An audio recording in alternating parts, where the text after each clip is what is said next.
na oseyawe malach. Yes. Koro penjruok ma jopiny penjore koro gweng nyaka nyo chak land gini. Nito Atandi ko bedo chair mar budget committee. To wan dhi konyowa gang'o.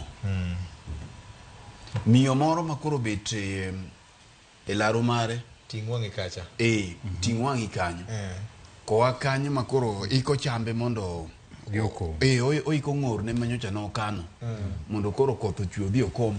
To winjo kilando ne jaod bura Atandi inyo oyudo lemo makama. To en koro gima bire pache to jomoko be kona Atandi oyudo gima lach, jomoko kone Nyekalo oyudo gima lach. Koro ging'iyo to gini biro mulo ngima ginade. Koro kae kama wabire. To kapani nitiere pogruok moro malich madhi timore. Mondi osega wacho ka ni waonge od bura. Kendo gi jo od bura.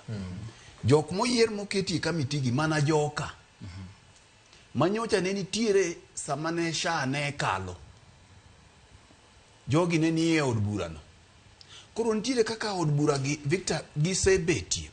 Teko ma kamiti chair ni nigodo anyalo paro Victor e parliament mokalo nan wango thuolo mar apia kata bedo biro e nyima kamiti mar od bura mane ochung' ne weche mag chike iluongo ni delegated legislation. Mandalo no jakom mare ne na Kamket William. Yes, William Kamket.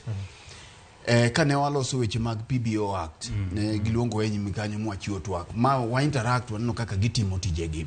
Nitiere kaka katiba oketo chike oketo roles mag jo od bura gi. Machiel kuom gi en gima waluongo ni review of legislations. Mano nitiere kamiti mochung' ne weche mag chike. Kaeto gichak girango weche mag policies. Gik makoro ne chalo sha winjo mwineno wawuoyi makoro pongo jopiny gi. Ka en kamiti mar budget to ging'iyo budget proposals ka. Kaka sani koro gisebedo kaka sani koro giseng'iye. Koro ging'iyo ni ma gima donjo kure. Aya, nitiere weche mag public participation ma Ken wacho ka. Nitiere weche mag investigation, mag timo nonro. Mamae kumineno ka committees gi jochieme ahinya. Kendo nyosiem wang' gi apani nyaneno ka speaker wacho ni committee masane gi kik bedie gi tembe maricha inago kendo. Kae e kama gichieme ma gima konyo jopiny. Awacho kamae nekech ma joma odonjo gi mondo miong'e ni wenge jo Kenya rango gi. Ka gimoro timore sani miwinjo ka gimoro timore to kiny giseluongo minister kata jatend migawo no. Iwinjo ni kamiti ma kama oseluonge. Kanyo ji owang' gine ka mradi ka no luong ji. Gasma no muoch cha ne oluong gi. Ka weche mag somo dhi kaka dhino oluong gi to kose luong gi tiyudo ka en thuolo ma giyudo kaka gi interact godo gi jok ma onego beni loso gi kaka. Koro gonyo gi to wach ni inyono mana piny ka. Inyona ka gimibiro winjo mokwongo Victor. En speaker mar od bura o direct. Giwacho ni relevant committee. Mondo mi otim nonro mar gino mano kar nonro kae makoro jogi chieme malach. Kae to koro gini ibadhe mana kama kose badhe tikelo report ma wiki e od bura. Koro gima nomiyo katiba noketo wach ni jogi otim nonro e wi jopiny e lo jopiny nekech katiba ma wan godo sani ng'eni system mar telo ma wan godo en mar system ma wan godo ma presidential system ni ne ong'iyo ni ministers ok gin jo siasa. Koro ok gibi e od bura kata doko ni nyocha ne sirikand William Ruto temo gwenye mondo gibi to ni neno ka kuome omokerot mondo migia pia od bura. Koro tiende ni e od bura committees gi ema timo investigation kasto gichiwo report margi. Mar ariyo weche mag vetting mag jok ma obedo appointed ido ka ambassadors ang'ogo. Koro givet gigi. To Victor kamiti gi ema no vet nyaka Rashid Echesa. Kamiti gi ema no vet nyaka jok mamoko nigi cases mag nek. Mawaziri. Mokel. Kamiti ni committees gi ema no vet presidential appointees CSS mokwongo manche William Ruto no riembie tich ka. Mamoko ne nigi cases mag mibadhi ka. Koro gin kaluwore gi kaka telo masani osebede to gitiyoga kaluwore gi kaka jatend piny dwaro o kaka jopiny dwaro. Koro mae maduoki ni okane pogruok jowa ok apani nitiere pogruok moro malich ahinya magi biro kelo. Mak mana ni king'iyo gi to jo ODM ok ni ema jogi okuongo donje committees gi mokuongo. Nitiere gima ajay wacho.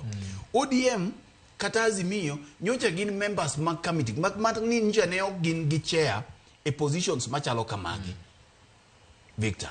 Nekech king'iyo committee ka committee nigi members mowuok e both minority to gi majority. Kati di mane county assembly. Mak mana ni koro yudo ka majority niga gi members mang'eny. Maka ponono nitiere chik moro magidwa puodho mondo miyo dhie e nyim od bura.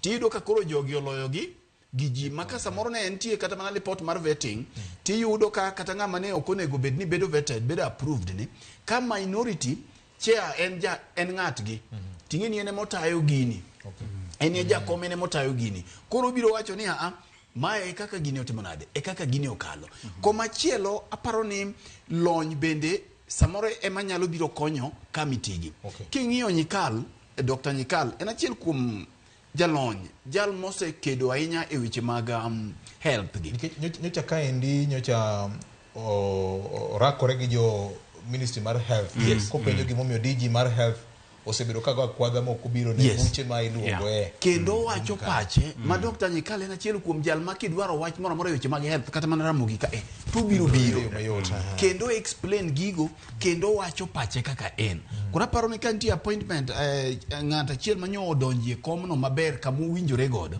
to e Dr. Nyikal to king'iyo mamoko gi kata ng'iyo mana Charles Ong'oro Ndowere ncha ne entiere committee ma entiere no mak mana ni koro odhi bedo jalop king'iyo kata mana Ivo Bara nyocha ne entiere committee mar education koro dhi mana bedo jalop koro mi mae okane kantiere pogruok maduong mak mana ni gima chielo miduoge ng'iyo mana bende gima je ikete ni ing'eni kaluwore gi katiba ma wan go to waonge opposition wan gi od bura monego beni timo oversight mi gini duoko wani to gi chike maricho mosebet ga kakalo gi jo od bura gin ga kanye mae mamiyo J-Nod o summarize gini ko duoke kuom apise ariyo modong kende ka kedo ne jopiny pachoka ma en Auditor General to gi Controller of Budget kinde duto ing'iyo ni lipode gi tema wuok kuom Auditor General ni kende emiro ka koro dong'ie ka wache gima jopiny timo koro en ratiro mar jo ODM to mae bende nyisi ni ntiere winjruok malach ma ODM ne ni godo gi sirikal mar UDA koro magi to gin mana chakruok aparo ni samoro manyalo biro konyo jopiny ahinya en ponono wabedo gi lokruok mag jotend migepe gi PSS ka kich maka to koro mulo jopiny aching. Erokamano.